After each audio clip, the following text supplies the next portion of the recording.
दोस्तों अब हम लोग आते हैं अपने 9 नंबर हिसाब जो हमारा कह रहा था। वो ये कह रहा है कि त्रिभुज ABC में त्रिभुज ABC है और वो एक समकोण त्रिभुज है। ठीक है, तो हम लोग एक समकोण त्रिभुज बनाते हैं और जिसका नाम रखते हैं क्या, ABC। A B और C हिसाब में ही कह रहा है कि कोण B जो है वो समकोण है, कोई दिक्कत। अब फिर आगे कह रहा है कि tan A, बस इतना ही दिया हुआ है कि tan A जो है वो दिया हुआ है 1/√3, इतना दिया हुआ है बस। अब हमें निकालना है नंबर एक में निकालना है sin A into cos C plus cos A into sin C। इसका मान हमें निकालना है।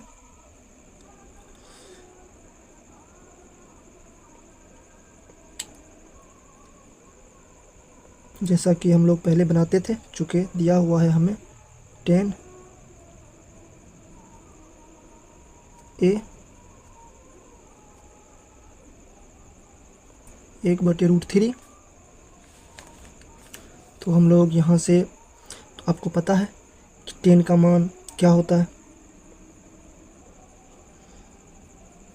tan का मान होता है लंब बटे आधार।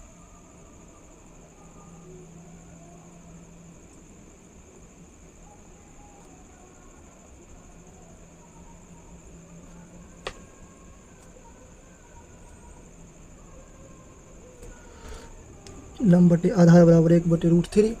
तो हम लोग अब tan के लिए लिखेंगे, जो ये एंगल हमें दिया हुआ है A, इसके लिए, इस एंगल A के लिए लंब कौन सा होगा, इस एंगल के लिए लंब हो जाएगा अपना BC और इस एंगल के लिए आधार हो जाएगा AB। कहेंगे कि BC जो है हमारा बटे आधार क्या है, AB है।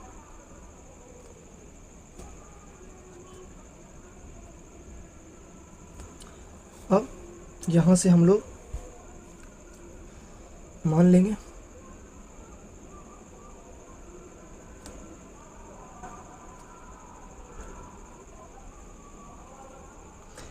देखिए दोस्तों, यहाँ पे हम लोग x लगाकर इसलिए मान रहे थे या मानते हैं कि ये जो है कट करके इतना होता है, ये अंश और हर कटता है आपस में, और कटने के बाद वो 1/√3 के रूप में लिखाता है। तो हम लोग उसका मूल मान जो होता है उसको प्राप्त करने के लिए 1/√3 को जो है उसमें x लगा करके मानते हैं। जैसे हम लोग कहेंगे कि BC, तो हमारा 1x है, AB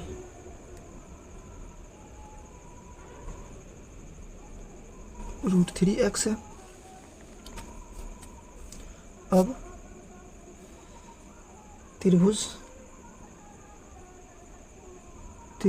ABC में कोण B बराबर 90 डिग्री है। तो पाइथागोरस प्रमेय से आप लोगों को पता है, कर्ण स्क्वायर बराबर लंब स्क्वायर जोड़ आधार स्क्वायर।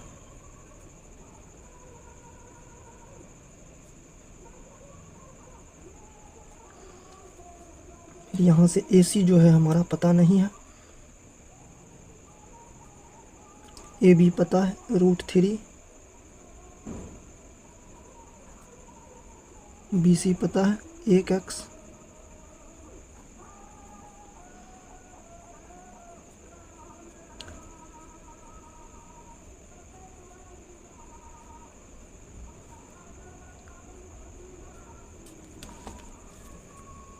इस प्रकार दोस्तों हमारा जो है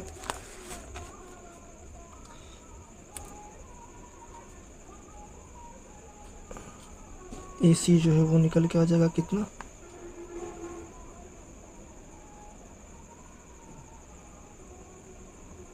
आपको पता है ये 4 4 का वर्गमूल निकलेगा 2 और ये एक्स स्क्वायर का निकल जाएगा 1x। कहने का मतलब है कि AC जो हमारा है वो निकला 2x। तो इस तरह से अब हम लोग थोड़ा सा इधर आएंगे, यहाँ हम लोग एक लाइन बना लेते हैं, इधर बनाएंगे अपने पेज में। यहाँ आप लोग देख रहे हैं कि जो हमारा ये त्रिभुज है ABC, उसमें AC जो निकल के आया वो निकल के आया 2x। AB जो हमारा है √3x है, और जो हमारा BC है वो 1x है। अब हम लोग यहाँ से साइन A का मान निकालेंगे। पहले साइन A, तो कोण A के लिए, इस कोण के लिए साइन का मान क्या होगा? तो जो साइन का फार्मूला होता है लंब बटे कर्ण, तो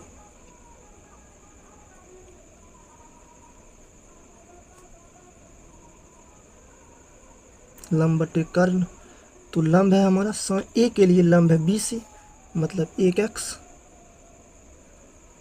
बटे कर्ण है हमारा 2x।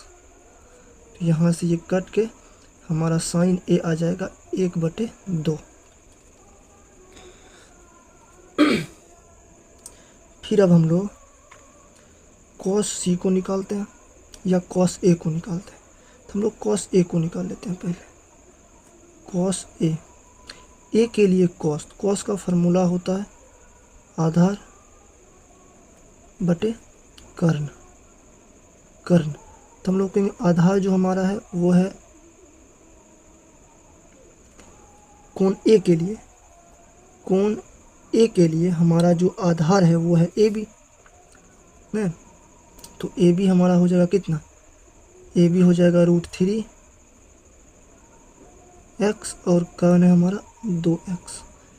ये दोनों कटेगा तो यहाँ से आ जाएगा √3/2। फिर हम लोग निकालेंगे cos C और sin C। तो पहले sin C निकाल लेते हैं।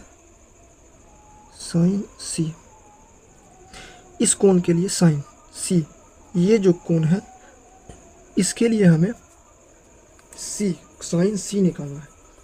तो जो sin C होगा वो उसका भी वही फार्मूला होगा लंब बटे कर्ण।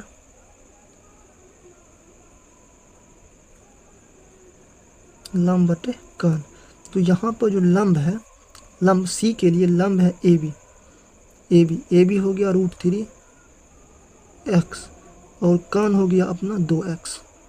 ये दोनों तो कट जाएगा, बच जाएगा √3/2। अब हम लोग निकालेंगे cos C के लिए फिर वही फार्मूला लगता है जो है आधार बटे कर्ण। तो आधार C के लिए, इस कोण के लिए C के लिए आधार हो जाएगा अपना BC। C के लिए आधार हो जाएगा अपना BC। चलिए BC बटे कर्ण हो जाएगा AC, और अपना BC कितना है? BC है 1x बटे कर्ण है 2x। इस प्रकार ये दोनों कट जाएगा और आ जाएगा 1/2। तो अब जब हमें ये सब पता चल गया तो हम जब यहाँ से आते हैं अपने 1 नंबर हिसाब पे, तो जो हमारा हिसाब है वो कहता है sin A × cos C।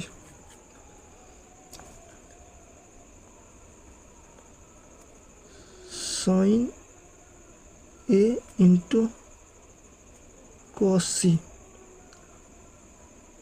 Plus cos A × sin C।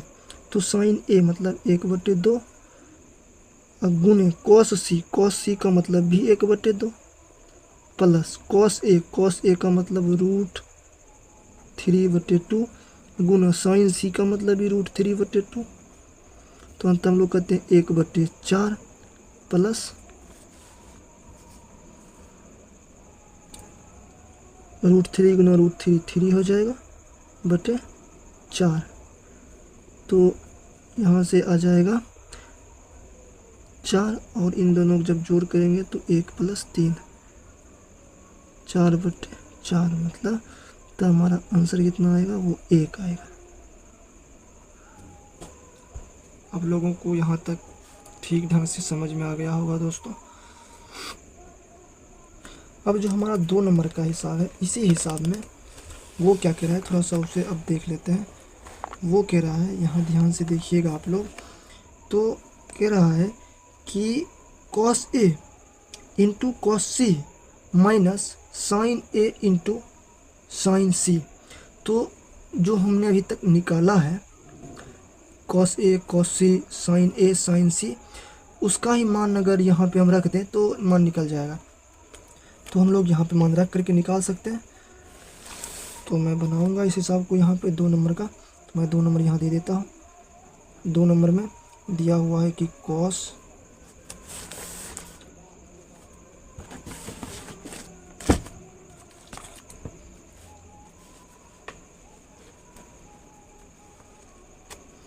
दो नंबर में दिया हुआ है अपना cos A into cos C minus sin A into sin C। तो आप लोगों को पता है, यहाँ पे आप लोग ऊपर देख रहे हैं कि sin A, यहाँ पे आप लोग देख चुके हैं कि जो है sin A cos A sin C cos C सबका मान हमें पता है। तो हम लोग यहाँ रख देंगे जो मान है। तो cos A का मान है √3/2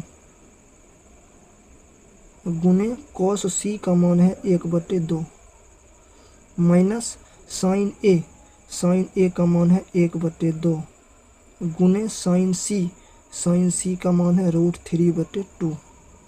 तो इस प्रकार हम लोग यहाँ देखेंगे कि ये आ गया √3 गुना 1 √3/2 दूना 4 घटा 3 गुना √3 गुना 1 √3/2 दूना 4। तो अंतर ये दोनों बराबर है, घट के कितना हो जाएगा, ये 0। तो यही दोस्तों हमारा आंसर होगा।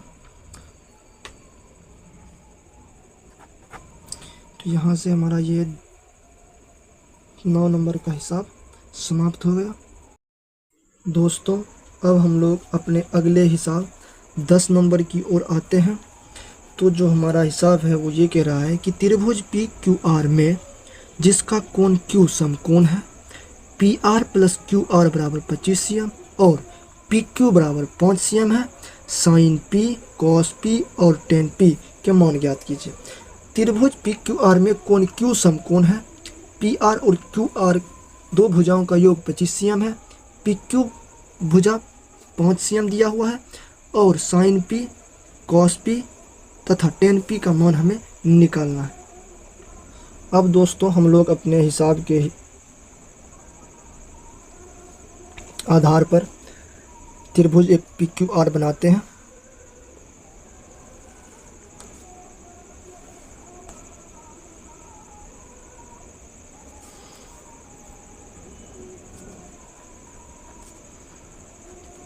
हम लोग एक त्रिभुज PQR बनाए जिसमें कि कोण Q समकोण हिसाब में ही दिया हुआ है।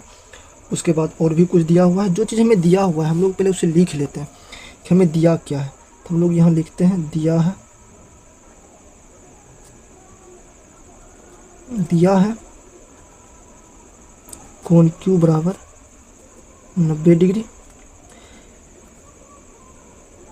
PR प्लस QR बराबर 25 cm। PR ये भुजा और QR ये भुजा दोनों 25 cm इनका योग, PR प्लस QR दोनों का योग है 25 cm। उसके बाद एक और भुजा PQ है, PQ जिसका मान दिया हुआ है 5 cm। इतना दिया हुआ है, निकालना है sin P cos P और tan P। तो हम लोग पहले यहाँ से तीनों भुजा को प्राप्त करेंगे, उसके बाद जो हमें निकालने के लिए कह रहा है वो निकाल लेंगे। तो PQ दिया हुआ है 5, इसको हम लोग 5 cm लिख लेते हैं। फिर इन दोनों में से किसी को हम मान लेते हैं, इनका वैल्यू क्या है। तो हम मान लेते हैं, माना कि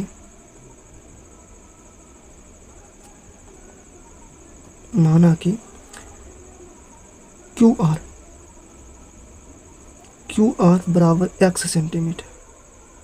ठीक है, तो इस प्रकार पी आर जो है हमारा वो निकल के आ जाएगा 25 माइनस एक्स। ठीक है, 25 माइनस एक्स सेंटीमीटर। अब हम लोग यहाँ से जो है पी क्यू आर त्रिभुज है, इसमें पाइथागोरस प्रमेय लगाएंगे। त्रिभुज पी क्यू आर में आप लोगों को पता है कि कोण क्यू 90 डिग्री दिया हुआ है, 90 डिग्री है, इसलिए जो है इसका जो कर्ण होगा वो पी आर होगा, जो उसका स्क्वायर होगा। अन्य दो भुजा जो है पी क्यू और क्यू आर, उसके स्क्वायर का योग होगा, इतना होगा। तो अब हम लोग यहाँ पी आर, तो पी आर हमें पता है कि 25 माइनस एक्स है हमारा पी आर, तो यहाँ लिख लेते हैं 25 माइनस एक्स का स्क्वायर बराबर पी क्यू हमारा है 5 का स्क्वायर प्लस क्यू आर को हमने एक्स माना है तो उसका स्क्वायर। यहाँ से इसको ए माइनस बी के होल स्क्वायर पे हम लोग तोड़ेंगे, तो कहेंगे A square plus B square minus 2 A B बराबर, इधर का जो है वो हो जाएगा 25 और उसके बाद ये एक्स स्क्वायर। अब यहाँ से ये हो जाएगा 625 plus x square minus 50 x बराबर 25 plus x square. X square बराबर के इस साइड भी है और एक्स स्क्वायर बराबर की इस साइड भी, हम काट सकते हैं इसको, कोई दिक्कत।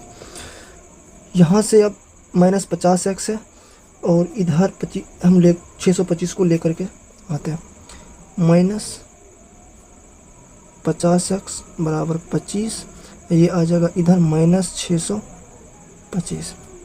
इस तरह ये हो जाएगा कितना, माइनस 50 एक्स और यहाँ हो जाएगा ये माइनस 600, और यहाँ से जब ये कटेगा तो x बराबर जो है अपना x बराबर वो निकल जाएगा माइनस 600 बटे माइनस 50, ये दोनों कट जाएगा। यहाँ से हम लोग काटेंगे इसको तो ये 12 बार में कटेगा, कितना बार में, 12 बार में। तो यहाँ कहेंगे कि जो x का वैल्यू है वो कितना निकला, 12, और ये x किसके बराबर है, तो x हमने क्यू आर को माना है, तो ये क्यू आर के बराबर x बराबर कितना हो जाएगा, 12। कोई दिक्कत नहीं होना चाहिए आप लोगों को। अब हम लोग क्यू आर निकल गया 12, तो हम लोग पी आर निकाल लेंगे। जो पी आर है वो है 25 माइनस एक्स, तो 25 माइनस 12, तो मतलब हो गया ये 13। तो हमारा जो पी आर था वो कितना है, 13। जो हमारा पी आर होगा वो कितना होगा, 13। अब हम लोग जो हिसाब में हमें निकालने के लिए कह रहा है वो हम लोग निकालेंगे। तो सबसे पहले वहाँ आने से पहले जो हमारा ये मतलब निकला है उन सारे चीज़ों को हम लोग त्रिभुज में लिख लेते हैं। तो जो हमारा क्यू आर निकला है, क्यू आर वो निकला है 12 cm, और जो पी आर निकला है वो निकला है 13 cm। ठीक है, यहाँ से अब हम लोग निकालेंगे जो हमें हिसाब में कह रहा था निकालने। तो एक लाइन हम लोग थोड़ा सा यहाँ बना लेते हैं, इधर बनाएंगे अभी सब। तो यहाँ पर अब हमें निकालना है साइन पी, कितना निकालना है, साइन पी निकालना है हमें, साइन पी। तो साइन पी आप लोगों को पता होगा कि साइन का मतलब होता है लंब बटे कर्ण। तो पी के लिए, इस कोण के लिए, इस कोण पी के लिए लंब तो हमारा ये हो जाएगा क्यू आर बटे पी के लिए कर्ण हो जाएगा हमारा वही पी आर। तो क्यू आर है 12 बटे पी आर है 13, ये हुआ। फिर हमें निकालने के लिए कह रहा है कॉस पी, कॉस पी का मान होता है आधार बटे कर्ण। कॉस का मतलब होता है आधार बटे कर्ण। तो इस कोण पी के लिए आधार तो हमारा पी क्यू हो जाएगा और कर्ण तो वही रहेगा पी आर। तो पी क्यू हमारा हो जाएगा 5 और पी आर हो जाएगा हमारा 13। फिर हमें निकालने के लिए कहता है 10p। 10p तो लंब बटे आधार होता है, तो p के लिए लंब हो जाएगा क्यू आर और आधार हो जाएगा पी क्यू। तो लंब हो गया 12 बटे आधार हो गया 5। तो यही सब दोस्तों हमें निकालने के लिए कहा गया था और हमने यहाँ पे इसको ज्ञात कर लिया। तो ये हमारा हिसाब था 10 नंबर का। आप लोग ठीक ढंग से समझ पाए होंगे कि कैसे कैसे हमारा जो है 10 नंबर का हिसाब बना। तो अब हम लोग अपने अगले हिसाब 11 नंबर की ओर, अब हम लोग अपने 11 नंबर का 1 नंबर हिसाब देखते हैं दोस्तों। यहाँ कहा गया है कि 10a का मान सदैव 1 से कम होता है। तो 10a का मान हमें, आप लोग जानते हैं कि 10 का मान कितना होता है। जैसे मैं मानता हूँ कि ये 10a क्या होगा, ये होगा लंब बटे आधार। दोस्तों जब ये लंब और आधार पे डिपेंड करता है कि 10 का मान 1 से कम होगा या ज़्यादा होगा।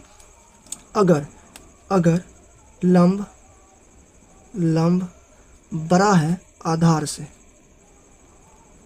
आधार से तो ये मान जो है आधार से तब 1 से बड़ा होगा, तब 1 से बड़ा होता है मान। 10 का मान 1 से बड़ा होता है। लेकिन जब लंब आधार से छोटा होता है, आधार से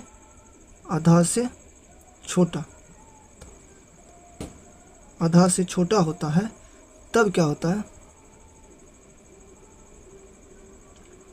जब लंब आधार से छोटा होता है तब मान जो होता है,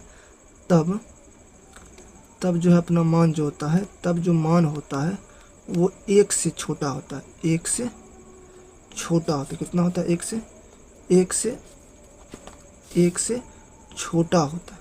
इस बात को आप लोग समझ गए होंगे कि 10 का मान जो है लंब और आधार के मान पर डिपेंड करता है। यदि लंब आधार से बड़ा है तो 10 का मान 1 से बड़ा होगा। यदि आधार का मान लंब के मान से बड़ा है तब 1 से कम होगा। फिर यहाँ पे लेकिन कहता है कि क्या मान सदैव 1 से कम होता है। सदैव तो नहीं होता, इस स्थिति में 1 से बड़ा मान आता है ना। इस स्थिति में जब लंब आधार से बड़ा होता है उस वक्त इस स्थिति में 1 से बड़ा मान आता है। लेकिन यहाँ कह रहा है कि सदैव कह रहा है, तो इसका मतलब है कि ये बात क्या है, गलत दिया हुआ है, ठीक है, असत्य कथन है। समझ गए आप लोग। फिर हम लोग आते हैं अपने 2 नंबर की ओर। तो 2 नंबर जो है हमारा, 2 नंबर ये कह रहा है कि यहाँ पर 2 नंबर कह रहा है कि कोण ए के किसी मान, कोण ए के किसी मान के लिए सेक ए बराबर 12/5। तो सेक ए का मान 12/5 कह रहा है, नहीं तो सेक ए बराबर 12/5। आपको पता है कि सेक का मान क्या होता है, कर्ण बटे आधार होता है। जब कर्ण बटे आधार होता है तो 12/5। तो यहाँ से देखिए हमारा ये तो मतलब सही है कि कर्ण जो है आधार से बड़ा होता है, तो यहाँ से 5 से बड़ा है 12। तो हम लोग ये कहते हैं कि ये जो है किसी न किसी सेक थीटा का मान जरूर होगा, ठीक है।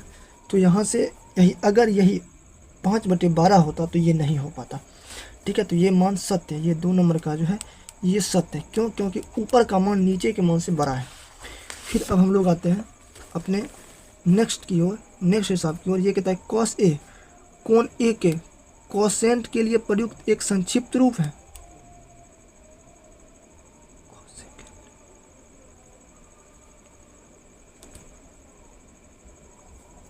3 नंबर के हिसाब में दोस्तों जो हमारा है ये कह रहा है कि कॉस ए कोसेंट के लिए प्रयुक्त एक संक्षिप्त रूप है। तो आपको पता होगा कि इसको हम लोग कॉसेक कहते हैं, कॉस नहीं कहते हैं। कॉस साइन को हम लोग कॉस कहते हैं। तो यहाँ ये कॉसेक है, अगर यहाँ पे कॉसेक ए होता तब ये सही हो जाता, क्योंकि हम लोग इसका संक्षिप्त रूप कॉसेक लिखते हैं। क्या लिखते हैं? कॉसेक लिखते हैं। लेकिन यहाँ पे कॉस दिया हुआ है तो ये इसका संक्षिप्त रूप नहीं है, इसलिए हम लोग कहेंगे कि ये असत्य कथन है। क्या है? असत्य। फिर हम लोग आते हैं कॉट ए। कॉट और ए का गुणनफल होता है, तो ये तो बिल्कुल नहीं होगा सही। क्यों? क्योंकि कॉट ए जो होता है दोस्तों, ये कॉट और ए का गुणनफल नहीं होता है। मैंने आपको पहली क्लास में बताया था कि जो कॉट होता है ये सूचित करता है सिर्फ इस बात का कि कोण ए के आधार और लंब का अनुपात है। क्या चीज़? आधार और लंब का अनुपात। कोण ए के आधार और लंब का अनुपात ये सूचित करता है। ये एक संकेत है, ये गुणनफल नहीं है दोनों का। इस बात को आप समझ गए होंगे कि ये जो है कॉट ए के लंब और आधार को सूचित करता है कि कोण ए का कौन सा लंब होगा और कौन सा आधार होगा, या कौन सा आधार होगा कौन सा लंब होगा। फिर हम लोग आते हैं अपने अगले हिसाब की ओर। तो अगला हिसाब है हमारा कि किसी भी कोण थीटा के लिए साइन थीटा बराबर 4/3, साइन थीटा बराबर 4/3। तो थोड़ा सा देखिएगा यहाँ पे, यहाँ कह रहा है कि साइन थीटा बराबर 4/3। तो